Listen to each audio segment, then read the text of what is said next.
pelajaran tentang disgrafia. Kami dari kelompok 2.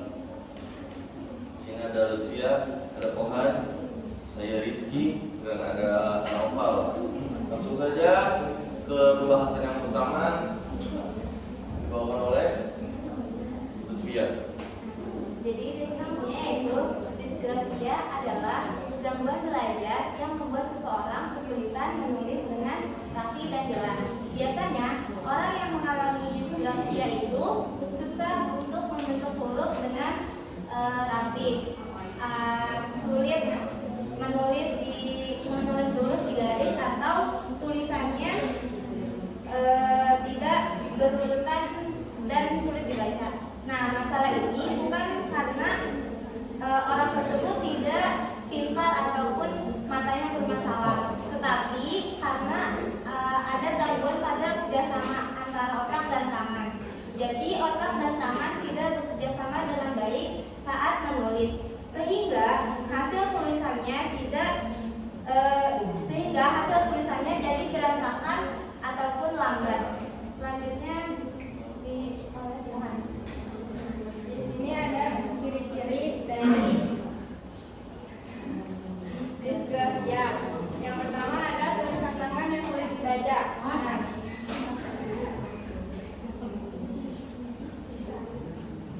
ada tulisan tangan yang sulit dibaca. Hal ini mungkin kalau misalkan kualitas tulisan itu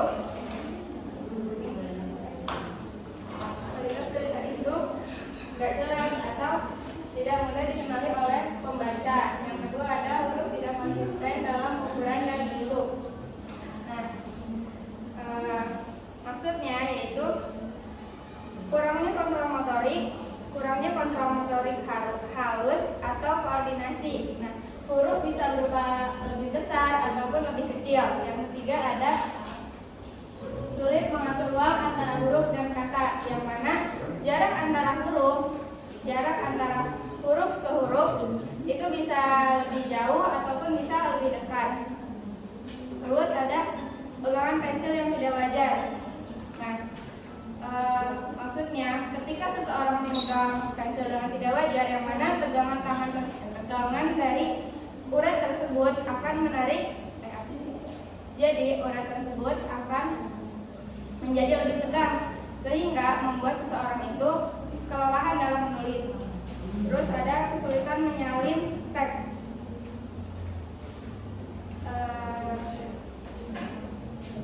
Yang mana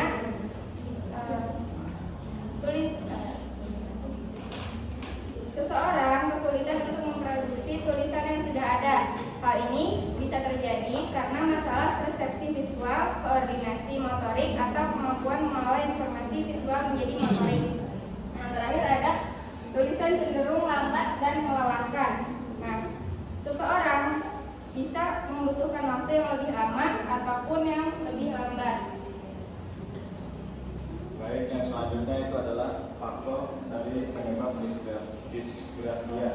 Yang pertama yaitu ada faktor neurologis, yaitu faktor disfungsi dan saraf yang terdapat pada otak, sehingga itu menjadi kesulitan dalam menulis.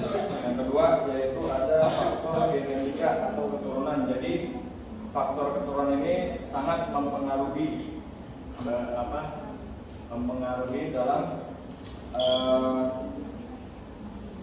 dalam kemampuan menulis seorang anak. Yang ketiga yaitu ada faktor kognitif dan bahasa. Faktor kognitif dan bahasa. Lalu selanjutnya ada faktor motorik halus, gangguan motorik halus, yaitu kurangnya stimulus. Lalu selanjutnya ada faktor lingkungan dan pendidikan, dan yang terakhir ada faktor psikologis dan emosional. Selanjutnya cara mengatasinya. Cara mengatasi disgrafia yaitu pertama yaitu menggunakan kertas yang bergaris lebar atau grafik untuk membantu penulisan. Karena anak yang mengidap disgrafia ini masih susah, masih sulit untuk menulis. Maka dari itu bisa diberikan kertas yang ada garisnya di bawah atau atasnya agar menjadi patokan seperti itu. Yang kedua yaitu ajarkan cara memegang pensil dengan benar dan gunakan alat tulis yang nyaman. Jadi kan ada mungkin anak yang memang dia kayak belum pernah diajarin gitu cara megang pensil, jadi untuk cara megangnya itu dia berbeda sendiri gitu ya. Jadi sehingga dia dari megang pensil aja itu udah bikin dia stres gitu, bikin dia kayak cepat pegel dan bikin dia malas seperti itu. Lalu yang ketiga itu latihan motorik halus atau melalui aktivitas seperti meremas bola stres atau bermain puzzle. Nah, jadi boleh melakukan latihan motorik halus, jadi agar si tangan ini terbiasa gitu loh menggenggam atau menyentuh sesuatu benda, yaitu dengan latihan motorik halus dengan meremas bola-bola stres atau bermain puzzle. Yang keempat yaitu selalu berikan pujian dan dukungan dan pastikan hindari kritik dari hasil tulisan anak. Jadi mau sejelek apapun atau sehancur apapun tulisan anak itu ya harus diberi pujian gitu, karena memang dia sudah berusaha gitu loh. Kecuali dia tidak berusaha dan bermalas-malasan, bolehlah dikritik sedikit. Cuman harus diberikan pujian agar anak itu bisa lebih semangat lagi seperti itu. Lalu yang keempat yaitu bantu anak mengelola stres saat menulis, misalnya dengan bergangan-gangan. Jadi ketika kita mengajarkan anak untuk menulis, anak yang memang belum bisa menulis itu pasti dia kayak badan itu kayak hawanya itu tertekan gitu ketika kita maksa dia untuk menulis. Maka dari itu butuh adanya pergangan-gangan. Ya seperti ada di nomor 5 ini, ajarkan mengetik sebagai alternatif menulis tangan. Jadi ketika memang anak sudah muak dengan menulis itu, udah capek gitu dia menulis, ya bisa di alternatifnya dengan pergangan-gangannya, yaitu dengan mengetik, pengalihannya seperti itu.